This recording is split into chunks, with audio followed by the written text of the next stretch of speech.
Hey everybody, welcome back to the show. Thanks so much for joining us. If you're here for the first time, we're talking about the inner world. How do we build a strong inner world? I suggest kindly to go back to the earlier episodes because we're building something here, but welcome wherever you come. Last episode, we discussed the idea of happiness and just how critical it is that we recognize that there's this idea in Judaism called consistent happiness. In the words of Rabbi Nachman, it's simcha tamid, which means consistency. Always constant happiness. Now you're asking, how in the world is that possible? So we'll have to talk about it, right? This is what we're going to be talking about. But I know we said we're going to talk about envy, but I want to just I want to connect dots in the beginning a little bit. Like in a way, if you could just picture what we're trying to do now is we're just trying to circle the wagon a little bit. And along this circle, I want to identify some key points, and then we'll drill in and hopefully draw lines in between them and build a circle together. But the idea is that there's this concept called happiness, and there's a responsibility, so to speak, to be happy. Now, that doesn't mean to be happy means the way I felt when my team won the championship. That's great. There's something much deeper than that. There's something much more spiritual than that. And that's the happiness that Rabbi Nachman was talking about, or at least the little that I understand. Whatever he's talking about is probably deeper than where I can go anyways.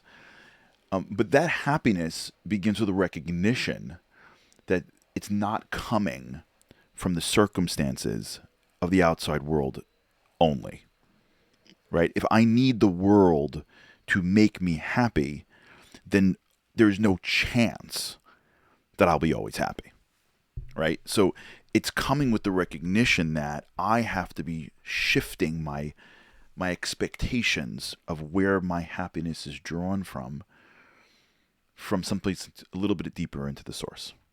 Okay? And that's sort of in a way, the idea that we're trying to hit here. And what we spoke about, and what we're talking today about, is this idea of inner world, outer world. And so let's go a little bit further and try to go a little bit deeper here. So this inner world that we talk about. So the rabbis teach us that things bring you out of this world. Envy, jealousy, desire for honor. What is all that? So let's go a drop deeper. I want to talk to you about a concept that you may have heard before. So I'm sorry if you've heard this from me before, but I think it's a very powerful concept that when I started learning about, really started to open up a door for me into a world that I didn't have language for. A lot of times in life, wisdom is just language. And the ability to put words on things changes your relationship to those things, right? They did this study in the New York Times covered this years ago, a study that was done in African villages where there's certain villages where the tribesmen didn't have language for certain feelings. So in one tribe, they use whatever the words would be for anger, I'm angry, I'm upset. And that was it for the anger feelings. Another village, it was angry, mad, irate, frustrated, and they had much more sort of nuanced vocabulary for feelings. And what they found was when they went back and tried to elicit people's memories of feelings, they just didn't have the same feelings. They just, I guess, when they had that feeling of frustration, didn't have a bucket to put it in. And so they put it into the bucket of mad, and it didn't feel like it because there's other things that feel like mad. And so they never went back to frustrating as much. Now I just want to slow that down for a second. When your brain has experiences, it's got to put it into some bucket to know how it feels. You ever have that? Do you ever wake up in the morning, if you guys have this or not? I don't know how much to share. But you wake up in the morning and you feel like you have chest pains, and you start freaking out that God forbid, right? And then you realize that wait, that's not the side where your heart's on. That's the wrong side of the body. And you're oh, okay, right? I don't know if you've had this before. Right, so you ever Google how you're feeling on WebMD, and you're panicking until you see oh, it's totally normal, it's stress, right? Or more, you go to the doctor. You're I feel like this and I feel that, I feel this, that. Some people I don't know what you're talking about. Some people are listening, going oh my God, every day, and then someone says nah, it's totally normal. So when you think about it, that feeling that you have is either causing your brain to panic or to be calm. Not based on your feelings, but based on the information about your feelings. Got it? What's happening? Let's delve a little bit further. you don't have the ability to process feelings. You don't know enough. So what happens is when you have any stimuli, whether it's outside stimuli or your body stimuli, but whenever stimuli hits your brain goes, what bucket do I put this in? Where does it go? Does it go into heart attack or does it go into stress? Those are two very big buckets, like very big buckets. Like, does it go into like abnormal holy cow or like part of growing up, right? When I'm in pain as a kid, is it like I got a big issue or like I'm going through a growth spurt? Like, this is how it works. When someone looks at you the wrong way, are they mad? Or this is how they look. And as you go through life, what you're doing is you're just putting labels on things. And those labels actually create shortcuts for your brain to go back to.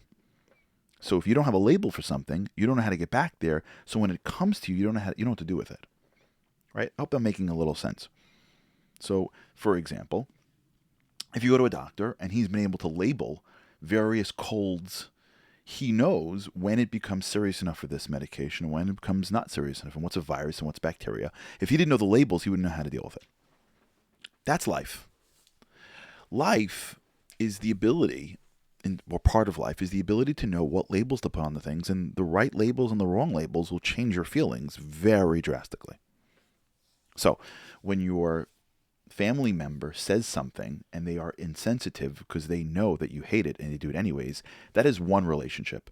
When they are clueless and they didn't realize, it's a totally different relationship. The same words, the ears hear it and your brain starts to process it, but then as your brain processes it, it gets processed very differently. Now, why is it that we rely on the world for these feelings, and how do we start to change it? So I want to add a new label in your lexicon today, and I want you to start to play with this one. It's called mimetic desire. We're going to talk a little bit more about desire, maybe not in this show, because time is running out, but maybe in the future. Mimetic desire. What is mimetic desire? Well, me and you come into this world, and we have innate needs. And we do. We'll hopefully delve into them here. We have innate needs, and one of those needs is the ability to connect to others. That's a need. It's part of our DNA. It's part of, I believe, our soul. One of those needs is to feel significant.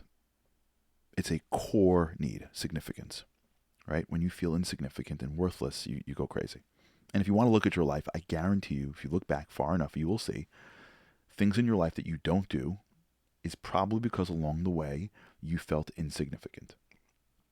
You don't get up to speak because in 7th grade, when you did your political science presentation on Abraham Lincoln, you did a pretty bad job, and your friends were like snickering in the back, and that was it. You're not a doctor, you don't like chemistry or bio because you're the teacher you had in 11th grade looked at you and said, "Really? I don't think it's going to work." Right? You don't play tennis because when you went with your friend when you were 18, you got pummeled, right? Et cetera, et cetera, et cetera. And then this goes a lot deeper. I'm just playing at the surface here. This is a lot. This is a lot here. If you go deep in that, you'll see the things that you struggle with a lot of times, the things that you give up on, is not because you can, it's because someone along the way you felt insignificant. And so we have this innate need called insignificance. And so how do we know if we're significant? So we have this thing called mimetic desire. What is mimetic desire? Mimetic is from the concept of imitation. We imitate everyone around us because that's what we think is significant.